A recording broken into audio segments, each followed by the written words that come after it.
भाई पुरुषों की आवाज नहीं आ रही है। जय संविधान।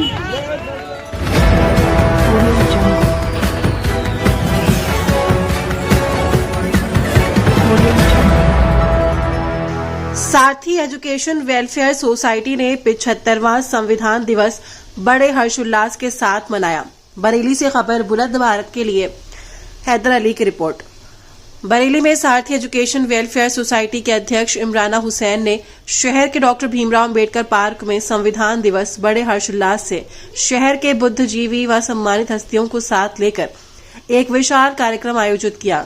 दरअसल बरेली शहर में आज उस वक्त खुशी का माहौल देखा गया जिस वक्त सारथी एजुकेशन वेलफेयर सोसाइटी के अध्यक्ष इमराना हुसैन ने पैनी नजर सामाजिक संस्था की प्रदेश अध्यक्ष एडवोकेट सुनीता गंगवार, आम आदमी पार्टी के पूर्व विधानसभा प्रत्याशी कृष्ण भारद्वाज, एडवोकेट काजी जुबैर अहमद आजाद, समाज पार्टी के प्रदेश उपाध्यक्ष एडवोकेट अच्छन अंसारी, समाजवादी पार्टी के प्रदेश प्रवक्ता मयंक शुक्ला, सपा नेत्री जैनब, बरेली अमन कमेटी की नेत्री खुशनुमा अमन कमेटी के प्रदेश अध्यक्ष डॉक्टर कदीर अहमद और शहर के तमाम लोगों को साथ लेकर कार्यक्रम आयोजित किया जिसमें सभी ने अपने अपने विचार व्यक्त किए। संविधान दिवस के मौके पर सारथी एजुकेशन वेलफेयर सोसाइटी के अध्यक्ष इमराना हुसैन ने पत्रकारों व सम्मानित हस्तियों को सम्मान पत्र देकर व शॉल उड़ाकर सम्मानित किया।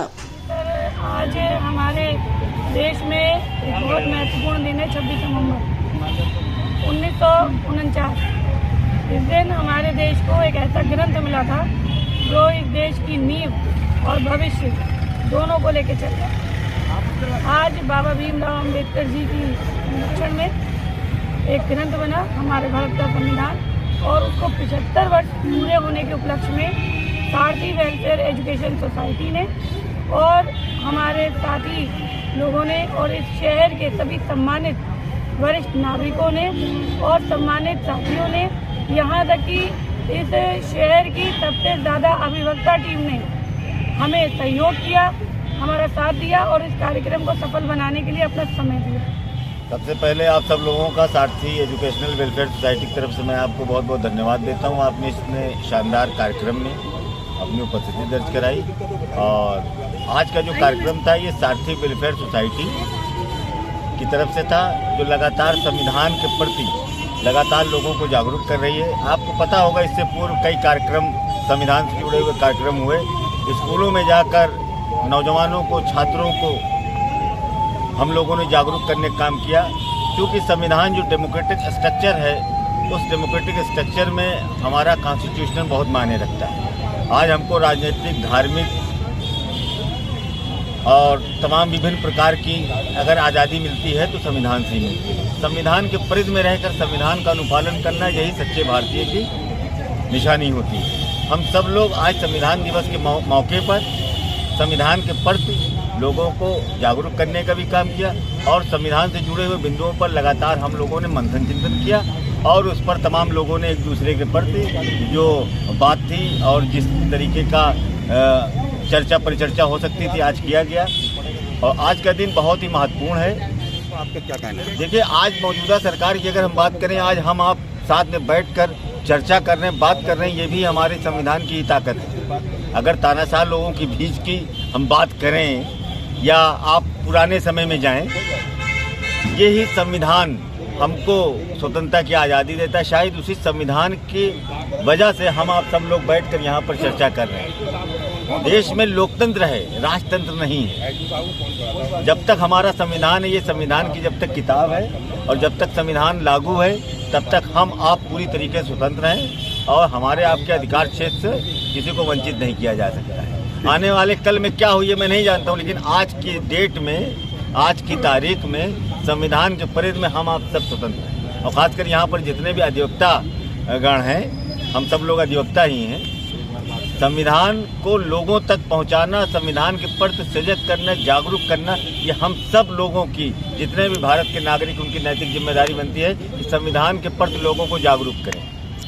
देखिए, बाबा साहब डॉक्टर भीमराव अम्बेडकर जी ने संविधान की रचना करी थी सबको समान अधिकार दिलाने के लिए और जो वर्तमान की परिस्थितियां हैं, संविधान की अवहेलना लगातार हो रही है।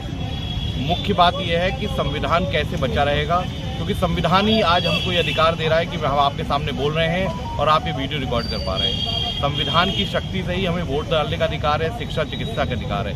संविधान में हमें अच्छी मुफ्त शिक्षा मुफ्त चिकित्सा मिलनी चाहिए, संविधान के द्वारा हमें ये अधिकार प्राप्त है, मगर सरकार ये काम नहीं कर रही है। वोट देना जो मूल अधिकार में से एक है, उस पर भी सरकार अपना लगातार डिस्टर्बेंस क्रिएट कर रही है, जिसके कारण चुनाव में अनियमितताएं हो रही है। तो मुख्य बात है कि संविधान बचा रहना जरूरी है इस देश के लिए, इस देश के प्यार, सौहार्द और मूलभूत ढांचे को बचाए रखने के लिए।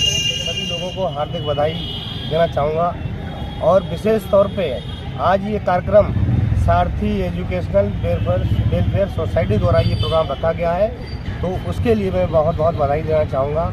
उनकी जो कार्यक्रम की आयोजक हैं, अध्यक्षा हैं एजुकेशनल सोसाइटी की इमराना हुसैन जी, उनको भी बहुत बहुत बधाई देना चाहूँगा कि उन्होंने ये इस तरह आज संविधान दिवस के अवसर पर ये कार्यक्रम किया। सबसे पहले कहेंगे कि तुम्हारी हर तकलीफ़ का मैं मुकम्मल जवाब हूँ, तुम्हारी हर तकलीफ़ का मैं मुकम्मल जवाब हूँ। कभी वक्त मिले तो मुझे ध्यान से पढ़ना, मैं भारत का संविधान हूँ। और खुसूसी तौर पर हमारी मुल्क हिंदुस्तान की जो आयरन लेडी हैं, उनमें शुमारियत रखने वाली बरेली की आवामी खिदमात को वक्त वक्त पर गर्मजोशी से पेश करने वाली और इस कार्यक्रम की सरपरस्त, संरक्षक और सारथी एजुकेशन वेलफेयर सोसाइटी की सरपरस्त हमारी बड़ी बहन इमराना हुसैन बाजी ने जो ये कार्यक्रम का इनकाद किया है, हम बहुत बहुत मुबारकबाद पेश करते हैं। और इसके साथ ही चूँकि B.R. अम्बेडकर साहब उम्दा सोशल रिफॉर्मर, मुल्क हिंदुस्तान के पहले कानून मंत्री और इसके साथ में father of Indian constitution, Bharat Ratna से सम्मानित बहुत ही इनकलाबी शख्सियत, दलितों, शोषितों, वंचितों के नेता, उनके लिए कहेंगे कि एक इनकलाबी शख्सियत जिन्होंने मुल्क हिंदुस्तान की सरजमी में चार चांद लगाने का काम किया, जिन्होंने हिंदुस्तान को एक ज़मीन से लेकर अर्श पर ले जाने का काम किया। आज मुल्क हिंदुस्तान की 75वें यौम आइन के मुबारक मौके पर हम B.R. अम्बेडकर साहब को भी खराज अकीदत पेश करते हैं और तमाम मुल्कवासियों को 75वें यौम आइन की बहुत सारी मुबारक। मौजूदा वक्त की सरकार भ्रष्ट सरकार है। ये तमाम जितने भी कम्युनिटी के लोग हैं, सिर्फ इनका एक नारा है कि दबे कुछ लोगों को मारो, यानी कि मौका मिले तो उनको दरकिनार करो। सिर्फ एक ही इनका नारा कि अपना काम बनता, बाढ़ में जाए जनता।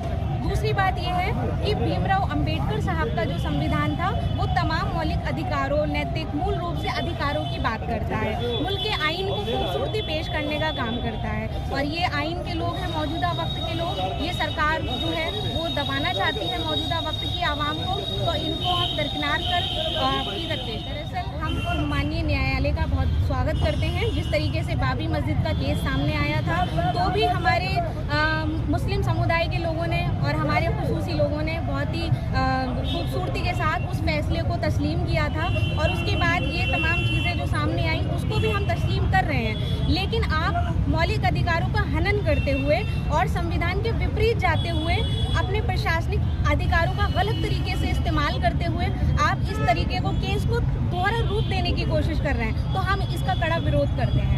आप न्यायालय के माध्यम से आप अपना कार्यभार जो भी मॉनिटरिंग है वो करिए, हम आपके फैसले को तस्लीम करते हैं। आज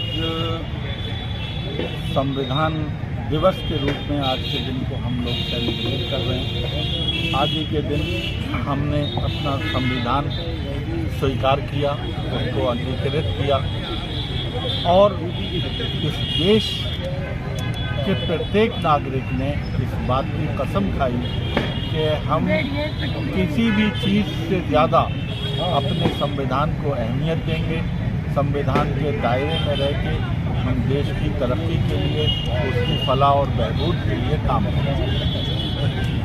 मैं सारथी एजुकेशनल वेलफेयर सोसाइटी को इस बात का शुक्रिया अदा करना चाहता हूं और इस बात का मैं खैर मकदम करता हूं कि उन्होंने एक बड़ी अच्छी पहल की है, जिसकी आज के दौर में सबसे ज़्यादा ज़रूरत महसूस की जा रही है।